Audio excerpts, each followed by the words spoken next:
Ladies and gentlemen, it is an honor to have the esteemed presence of Mr. Anshu Prakash, Secretary, Department of Telecommunications and Chairman, Digital Communications Commission, Government of India.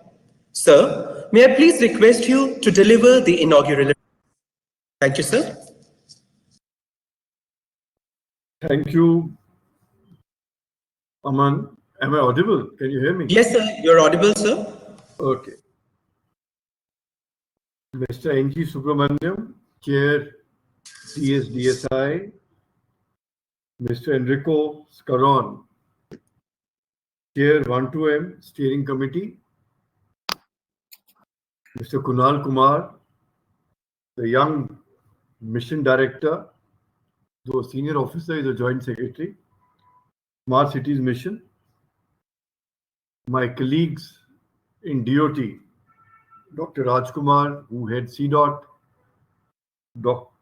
Mrs. Deepa Tyagi, who heads TEC, and Shikha Srivastav, who recently joined as Director in CDOT, and of course, Aman, who has this onerous responsibility of being the compere, and distinguished participants who have joined, who are joining in this webinar. At the outset, I would like to congratulate TSDSI and CDOT for this excellent initiative. The timing is very good, very right.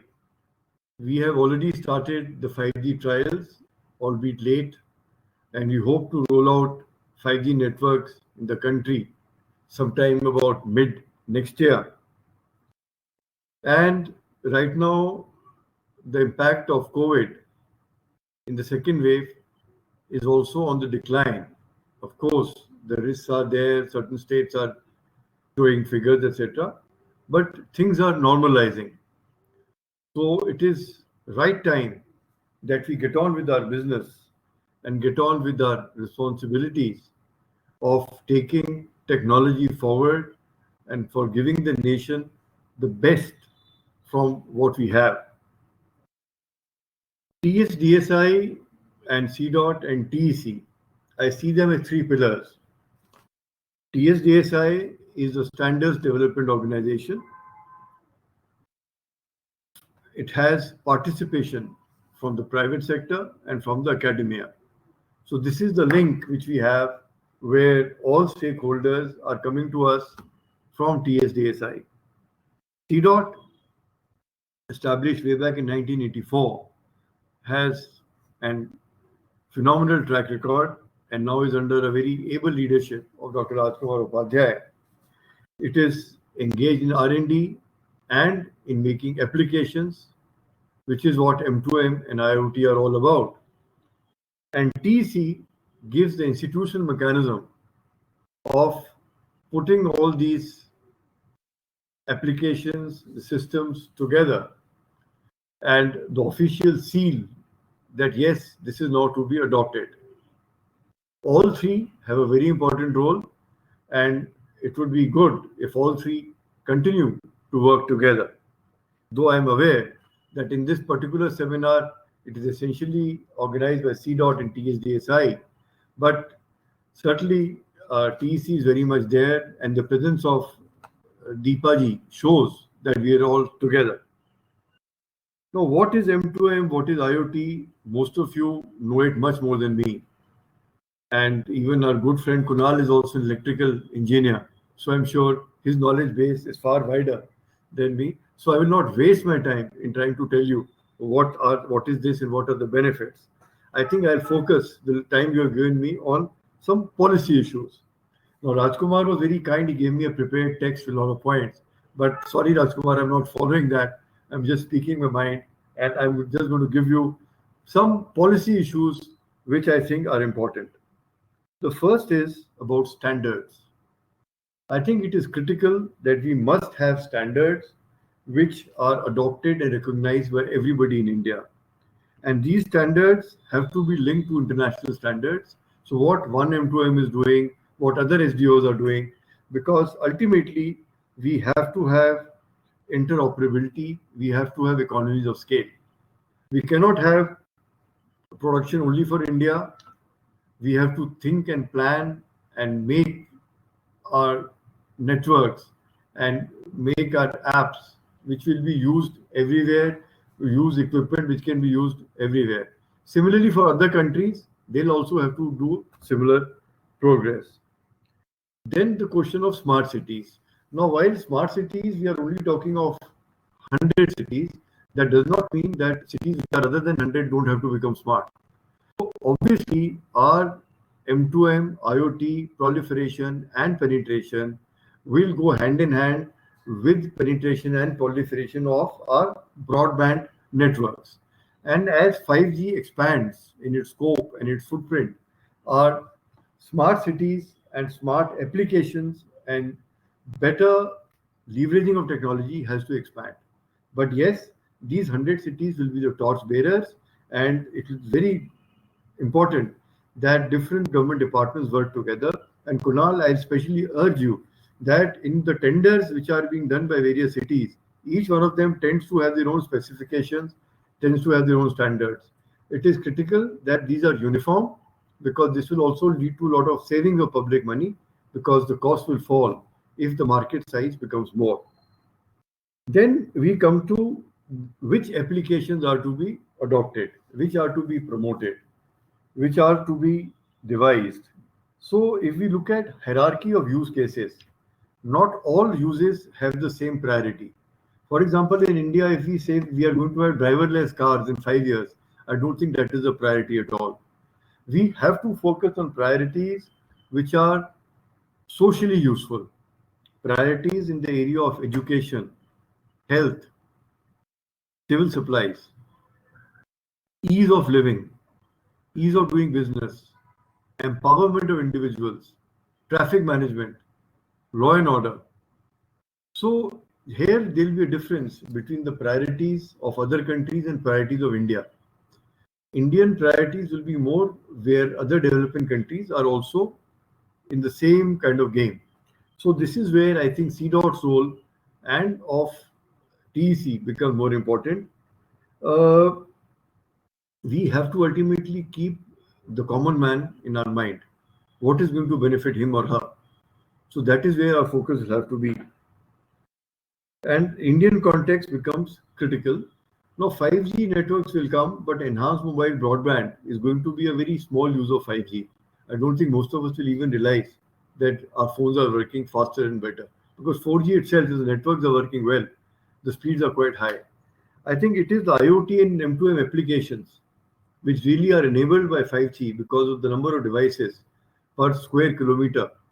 It's phenomenally more. And figures you all have, the growth which is expected till 2030, I think that is the key focus area. And there we have to be very sure of which applications to promote. The third is, of course, the cost part, the affordability. Now, we should not end up with uses and applications which are unaffordable.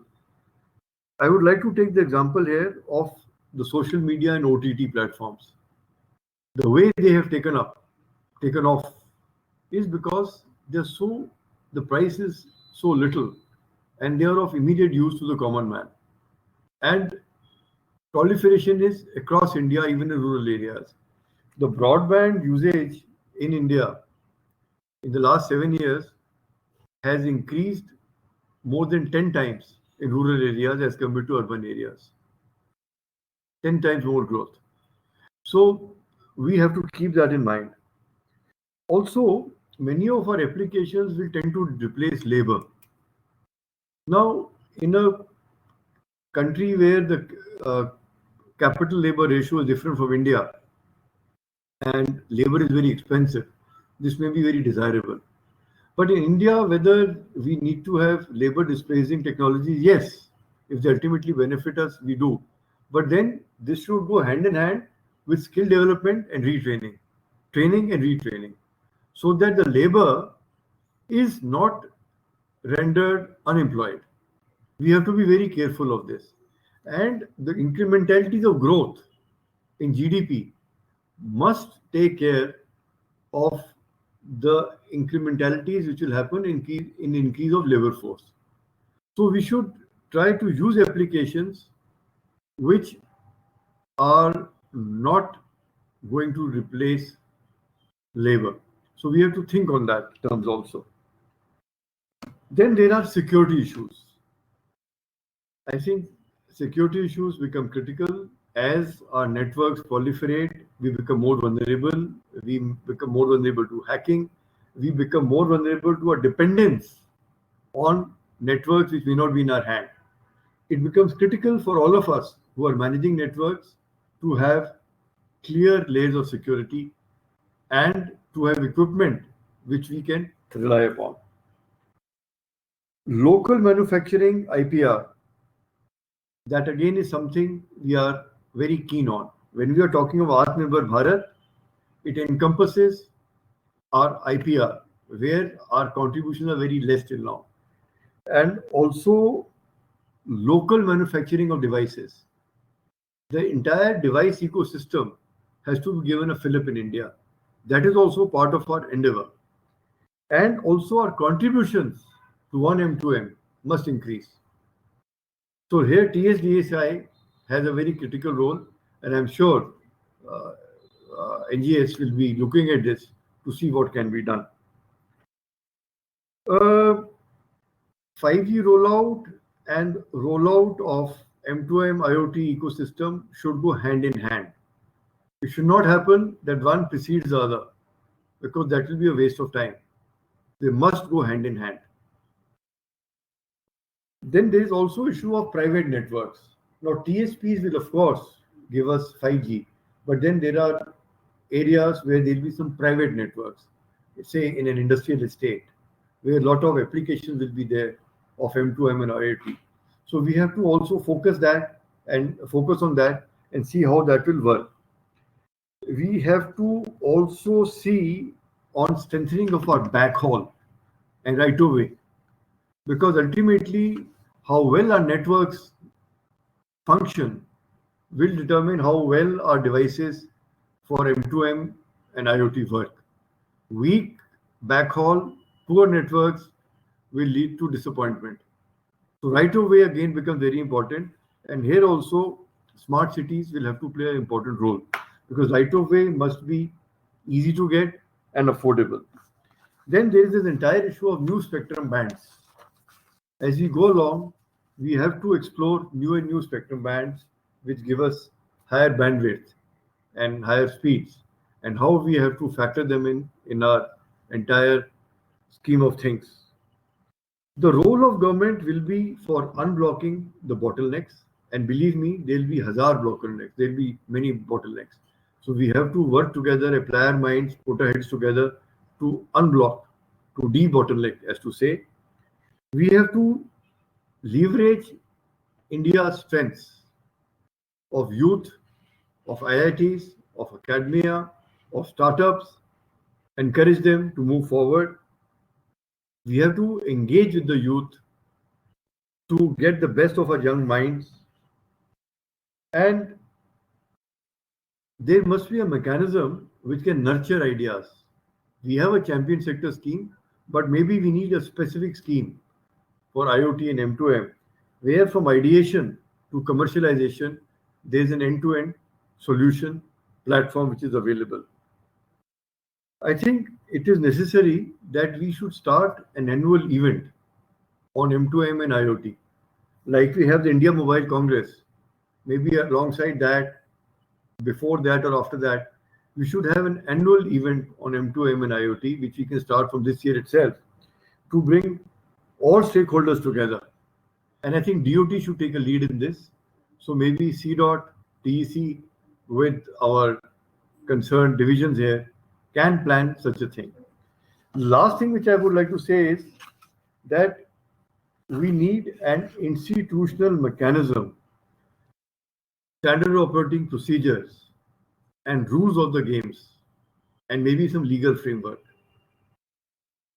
We started a numbering scheme for devices, which is happening, a 13-digit number schemes.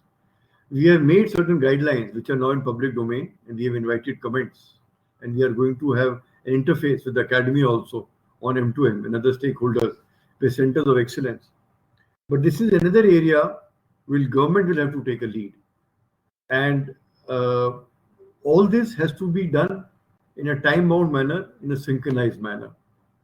So I'll end again by thanking all of you for this wonderful initiative, all the participants, where I have not been able to have eye contact with them because this is a virtual platform.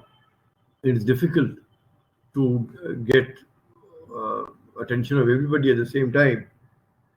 But I am so happy that this initiative has been taken by CDOT and by TSDSI, and government is fully with you, behind you, willing to take the lead. But all these things must be acted upon. So thank you very much and all the best to you. Thank you. Thank you, sir, for your kind words of support and encouragement. It was indeed very enriching to listen to your thoughtful views on prioritizing various aspects of M2M IoT implementation vis-a-vis socio-economic considerations. Ladies